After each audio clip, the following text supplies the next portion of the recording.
and welcome to session number 1 of the series Inside the SAB, a closer look at the science behind the scientists at NeoLife. Today, I'm speaking with Dr. Arianna Carughi, a longtime scientific advisory board member, in fact, one of the longest now. And good morning, John. Good morning, Arianna. It's good to see you again. I know it's been a strange year, hasn't it? Yes, for sure. Today's topic we're going to share with Dr. Carughi, or rather Dr. Carughi is going to share with us, is the subject of polyphenols. You know, polyphenols are hot topics today, as you know, Arianna. So tell us a little bit about them, okay? Well, polyphenols are the most abundant and diverse group of health protective compounds in fruits and vegetables.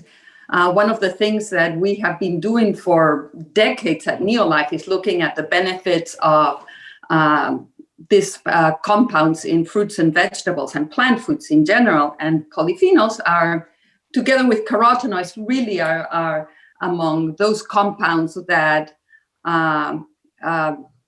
explain the benefit of these fruits and vegetables on our health. Polyphenols are responsible for the color, the taste, and the aroma of foods and beverages, and plant foods and beverages, and they are found in very high concentration because of that and those compounds that are very colorful, like the berries, or a little bit of a pungent flavor, like cheese and cocoa, strong flavors, and wine, for example.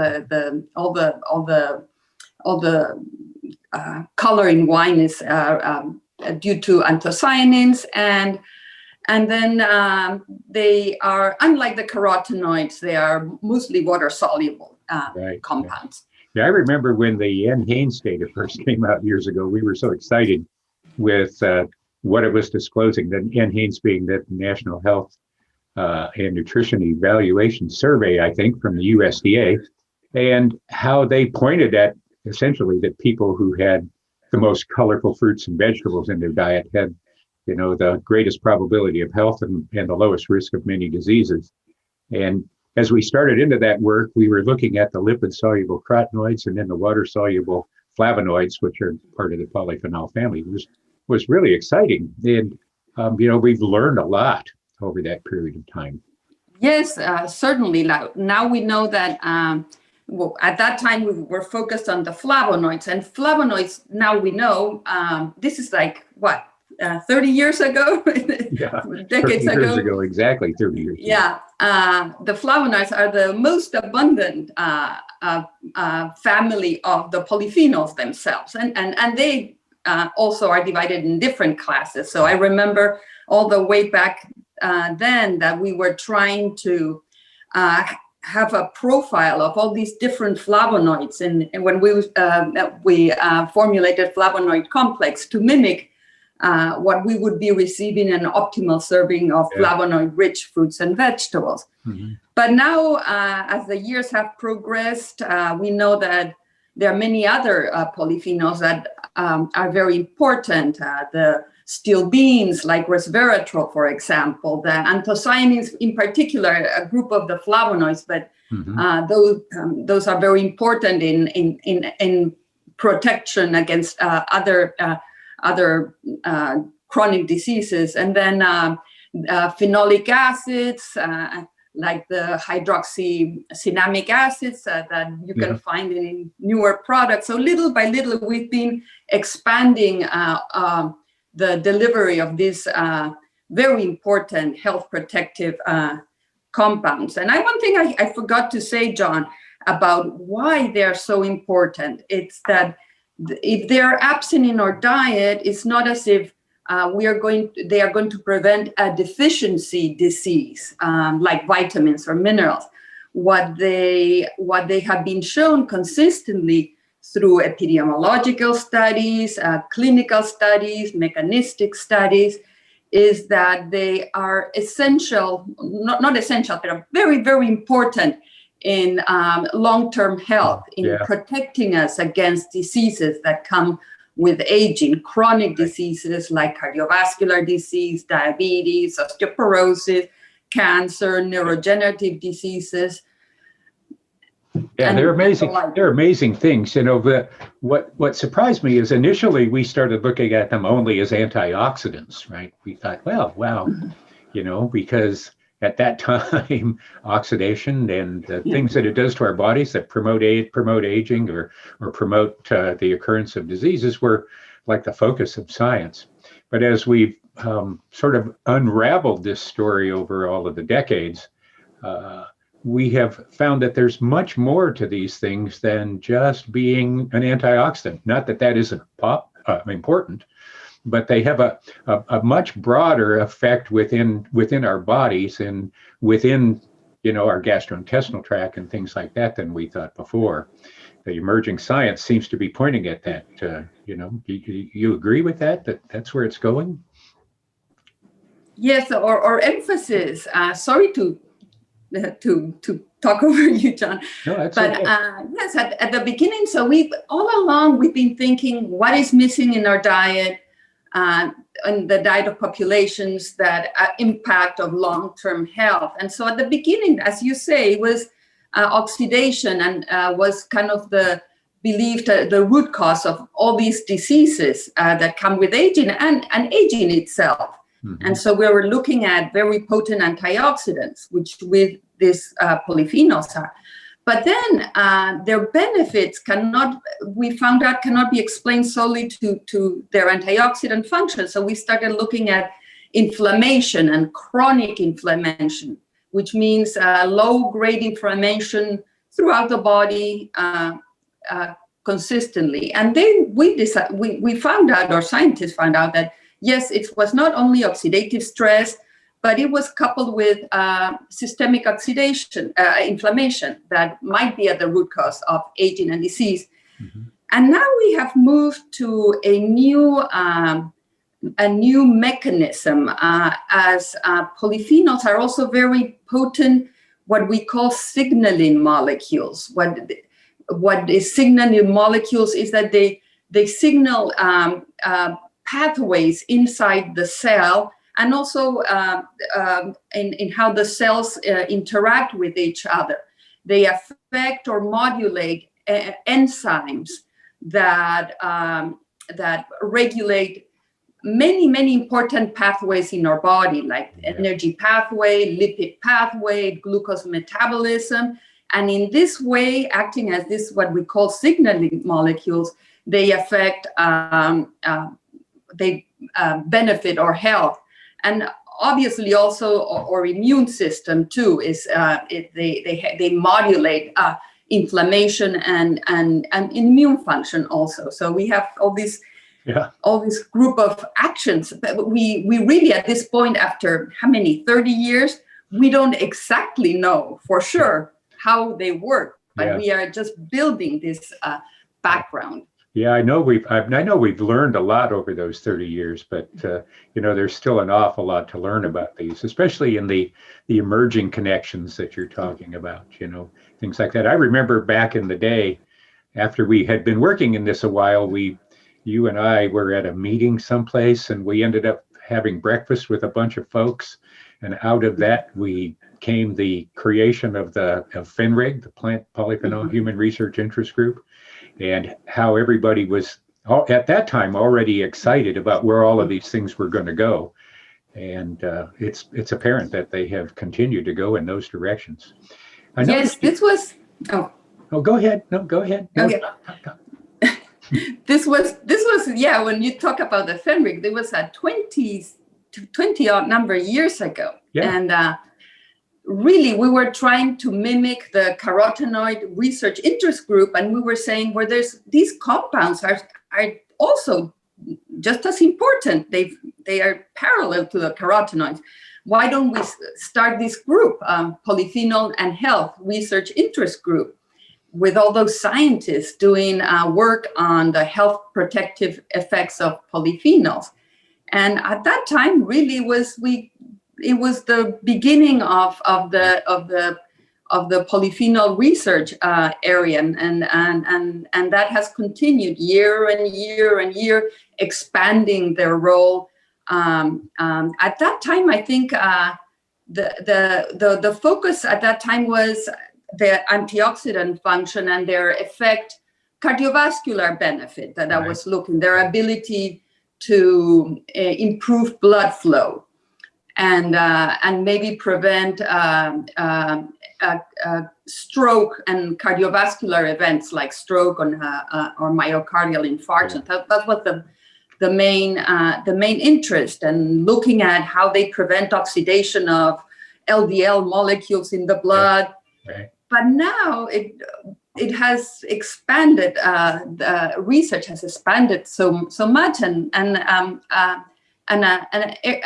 I have to credit this polyphenol research interest group or participation in it.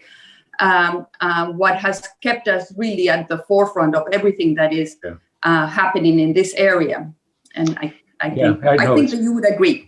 Yeah, well, I agree completely. You know, I have been a proponent of FENREG for a long time. I think for two reasons. One, it certainly acted as a conduit by which we could learn more and more and more. You know, I've always been interested in not what scientists know, because they often publish that, but also what they think, where they think the research is going. So groups like that are really important for that activity. You know, one of the things that I just want to focus on here for a moment is the idea that polyphenols have this anti-inflammatory capacity to them, that they seem to be able to modulate maybe natural inflammation that goes on. But there's a lot associated with that idea that goes beyond just what that means. You know, the whole idea of aging. You know, the more inflamed you are metabolically, the faster you're going to age. So, and when I look at some of the work that's coming out now at the research level, that's really one of the things they're pointing at very strongly, is this whole idea of healthy aging, right? And the role that polyphenols play in the healthy aging process. One of the things that has struck me about that work is when I was at one of the meetings you and I were at a few years ago in, I think, San Diego, one of those big FASEB events down there with 1 million people or something like that. Seemed like 1 million people. And at one of the FENREG sessions was Dr. Passanetti making a presentation about this idea that polyphenols, you know, they enter through our diet, they go down into our gut, they're involved in everything that's going on there, and somehow something out of that event gets into the bloodstream, works its way into our brain, and then protects us. You know, it's a cognitive protector sort of event that takes place. Can you elaborate on that a little bit? Yes, Dr. Passanetti, he's has come and talked to at the FENREG many couple of times, and he's fantastic. He's from Mount Sinai, and he has his focus is polyphenols and cognitive function, particularly prevention of Alzheimer's disease and related dementias, and decrease in cognitive function, and a little bit on even Parkinson's disease, and it also, his research initially what he was looking at neuroinflammation, what we would call inflammation in the brain, and apparently, for example, in Alzheimer's disease, two things that you see is the formation of beta amyloid plaques and tangles inside and outside the neurons that cause the disease, and apparently that generates inflammation and promotes the aggregation of these proteins in the brain that are so damaging. And it appears that polyphenols may prevent this the tangles from forming, and so they are very strong neuroprotectants. And now we know a lot more about how they affect brain function.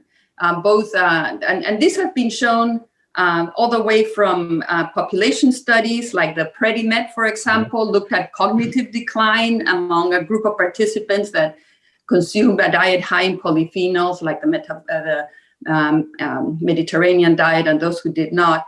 But also animal studies and even clinical studies in among the elderly or mid-age individuals, and showed that yes, indeed, a high polyphenol diet is associated with a lower decline in verbal and language memory,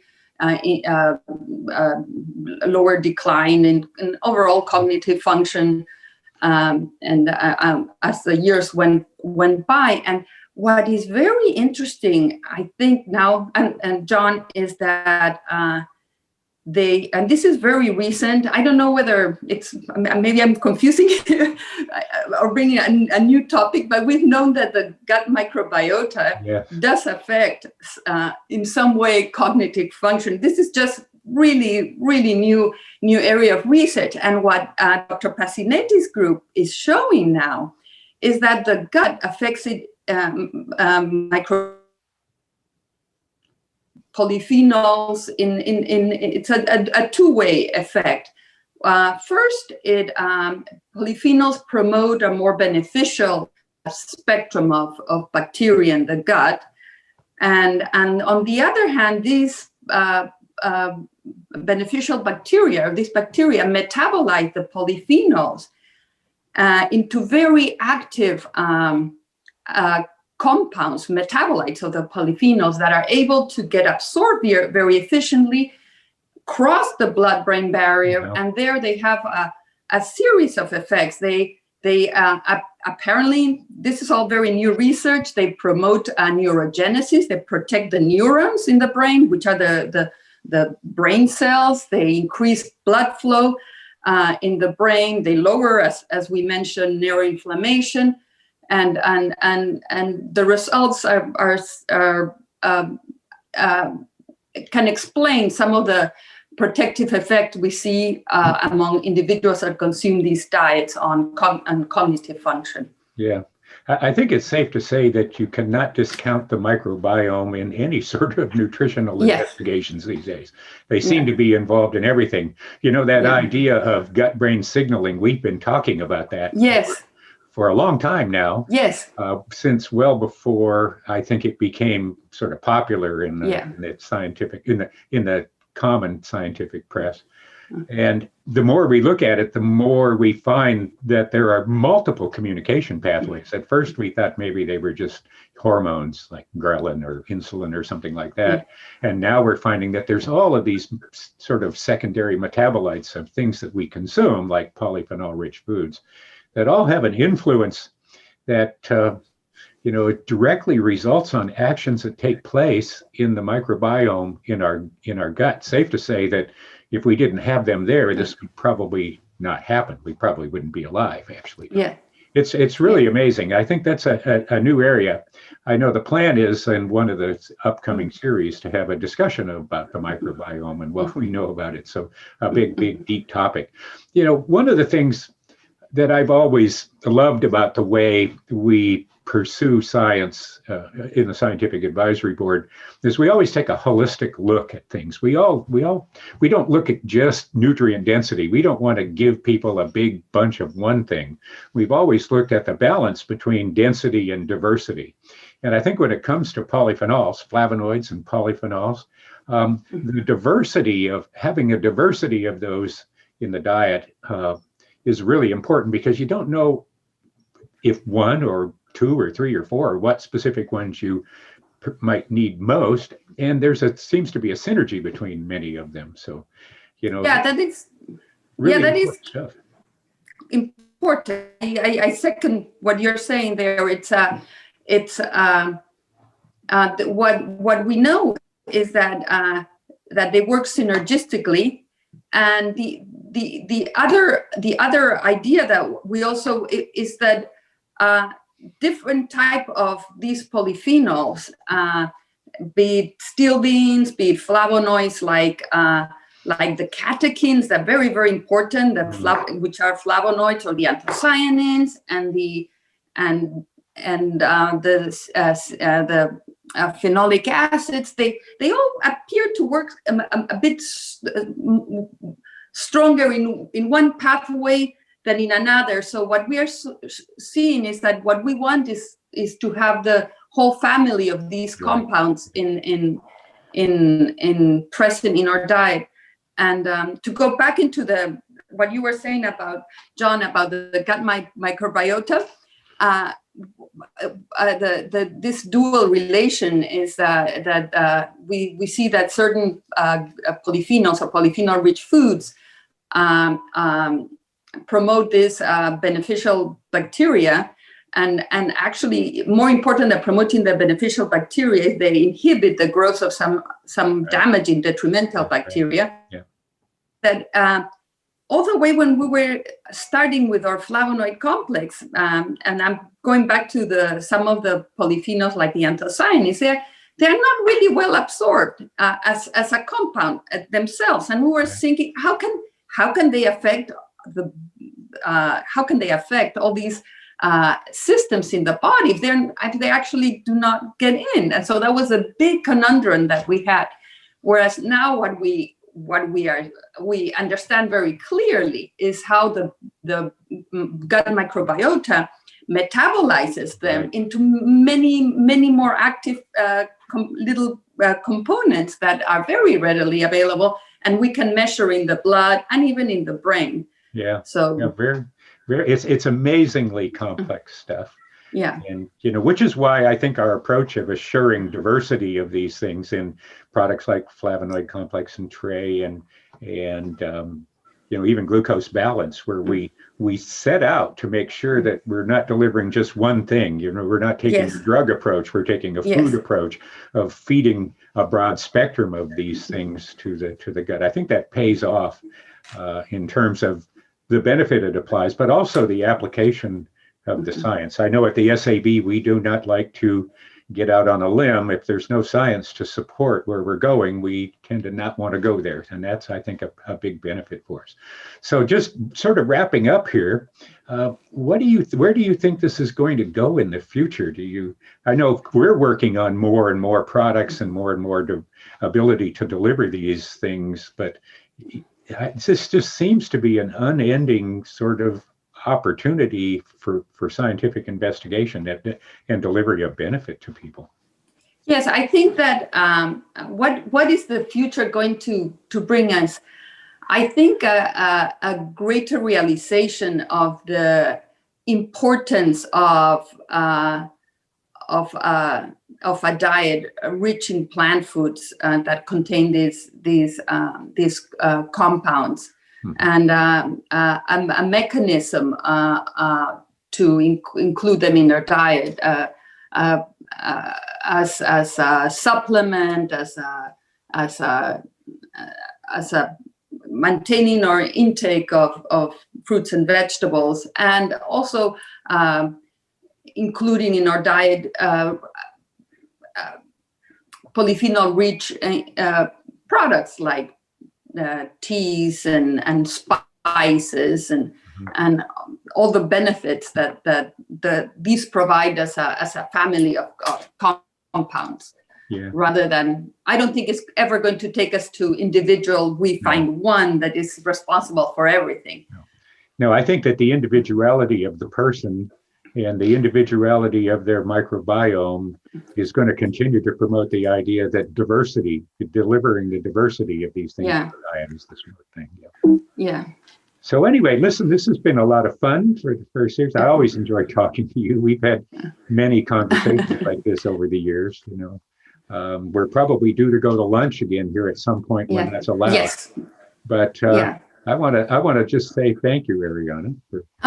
Thank you, John, so much. And I think one thing that one last message for everybody is the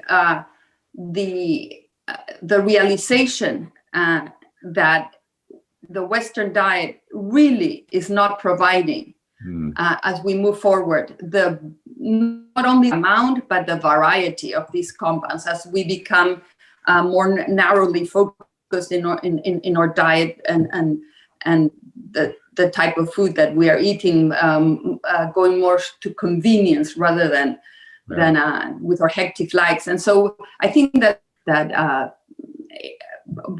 our body needs to function at optimal levels, and one thing that we have to keep in mind all the time. Yeah. And it's always on talking to you and having our lunches where we explore 101 things Yes, right. to do in the future. Yeah, we got lots to do. Anyway, thanks a lot for sharing this time with us today. It's a lot of fun. I look forward, maybe down the road here, we'll do some more on some different topics. But you take care and be well, okay? And to everybody that listened in today, thank you. You too. We appreciate you sharing a little of your time with us. Okay, so take care, Arianna, and we'll see you down the road. Bye-bye, John. Bye-bye. Bye.